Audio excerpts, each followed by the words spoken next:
Folks, it's old Rand here, Randy Ritchie with Danny Dixon. And Danny, can I ask you a question? We're here to give you the results for PPW taping 456. Danny, why is 6 afraid of 7? Why is that, Randy? Because 7, 8, 9. But All right. Hey, man, let's get down to the deets. These kids today, you kids need the deets. Let's run through this shit, my brother. the deets. We started off the night in singles competition with the man from the 414, Chris. Don't call him private area, and he had a tough task ahead of him. Oh. In the form of the Aztecan monster, You know, Humek. he was loaded with so many foreign objects. I felt like I was at Sanford and Sons Boneyard, man. When it was all said and done, though, Humek was able to deliver his incredible driver, planting Chris Area into the ground and picking up the victory. And after that, man, we started a mini tag tournament, all done in one night, folks. Now, next week, you're going to want to hear this. We are on the warpath. It's PPW 458 next Saturday night, and it is a taping called Warpath. So what the hell happened, man, in that first leg? In the first round of the tag... Yeah, the first round of the tag tournament, we saw the men from Japan, Zeros 1 and 2, against Los Lobos. Yeah, Los Lobos, Dos and Trace. It's the first time we've seen those guys together, and they were freaking outstanding. The kids loved them. Absolutely, the kids love them some Lobos. But when it was all said and done, 0-1 and 0-2 were able to pick up the victory, and the power of Japan succeeded the power of Mexico. Yeah, they say that they're from Teculo, Mexico, which is the hometown of WWE great and Hall of Famer Tito Santana.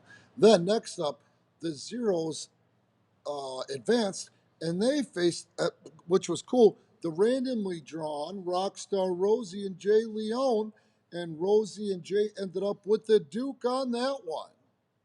Then Kirk Milberger and the Shiny Wizard were up to face the Rockstar and Jay. They wasted no time stomping a mud hole in Jay and Rosie. They jumped them right at the bell. But at the end of the day, Rosie and Jay were able to pull a rabbit right out of their hat. Then, tell them. We saw the Aztecan monster, Humek, team up with the returning Unknown Soldier. Now, that tag team has legs, but man, if I'm Rosie and Jay at that point, I'm going to start praying if I'm not a man of God already.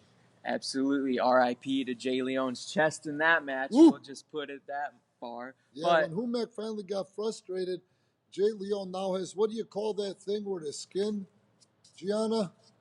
With the skin when it's a black person has alopecia. No.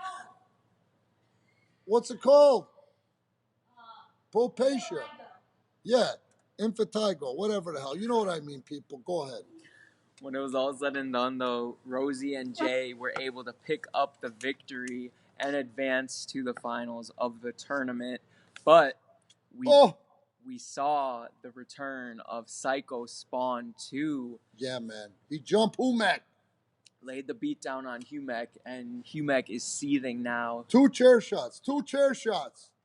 Absolutely. And Rosie and Jay won by count out. That's when we took a brief intermission, and we came back with the last two participants. Rosie and Jay, who had already had 3 matches, had to face off against Brandon Campbell and Jake Hazard. And what a match that was. Absolutely. Rosie and Jay were gassed in this match. However, they still brought the heat. They knew the stakes of the matchup. They wanted that opportunity at Marcus the Science Smith and Charlie Hustle. Hats off and dicks out for Rosie and Jay there, because they really did great when they were totally outsized. Definitely. Much props to them, and they are forming a formidable opposition in PPW, so they should be proud of themselves. So you can see the picture on the front. At the end of this day, Rosie and Jay actually had pinfalls on Jake and Brandon. Almost 3 counts. They had him down for 3. There was a little problem, though, Dixon. What was it? The problem was that Jay Leone was not the legal man, so his pin did not count. And that being said, when they were frustrated after working their asses off, when they were going to the referee to get the explanation, it was Jake Hazard with the spear and Badass Brandon Campbell with the Claymore. 1, 2, 3. So this week at Warpath, Badass Brandon Campbell and Jake Hazard will take on the champions for the belts, Charlie Hustle and Marcus the Science Smith. Then our main event.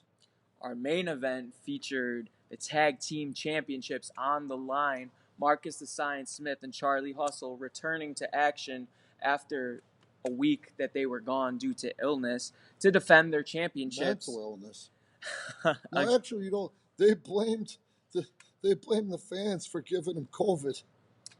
I don't know what planet they're living on, but and then they claim that Marcus the Science Smith's protein powder was the COVID cure. Hey man, whatever floats their boat, and I mean, These are two guys that actually play butt bongos. You got to see the footage on Patreon. I don't even know how they got in that position. Neither do I, Rand. You are definitely going to want to check that out on Makes Patreon. me want to fart. Absolutely. And they defended their championships against the current Challenge Pro champion, the Puerto Rican Prince Sensei, and the underdog himself, Jesse Danger. The real life underdog. Absolutely. And that was something else. The thing that makes Marcus and Charlie even more unlikable is the fact that if they choose to, they can wrestle, And they tore a page right out of Jose Acosta's book. When they had Sensei and Jesse winning at checkers, they switched over to chess and they walked out with the belts and still your current PPW champions. So, next week at Warpath, Humac finally gets his singles match against Psycho Spawn. The tag titles are on the line. Marcus and Charlie facing Brandon and Jake. And Jesse Danger gets a title shot. He invokes his rematch clause, his number one contenders clause, as he tries to get that belt back from El Guerrero Jose Acosta 2 out of 3 falls. More to be announced, but already announced on the undercard. The partners from tonight, Rockstar Rosie and Jay Leone, will face each other in a King of the Iron Man qualifiers match, the number one contenders match. The winner of that one, and they will go 30 minutes, the man with the most pinfall submissions at the end of that 30 minutes will go on to face the current King of the Iron Man, Badass Brandon Campbell, the following week. All right, folks, please hit us up on Insta. Like and subscribe while you're here on YouTube, and help support Premier Pro Wrestling Pro Wrestling Tees, and please check out Premier Pro Wrestling on Patreon. We are out of the beta stage, man. It is a thing of beauty, and like you kids say, Danny Dixon, Premier Pro Wrestling on Patreon is lit.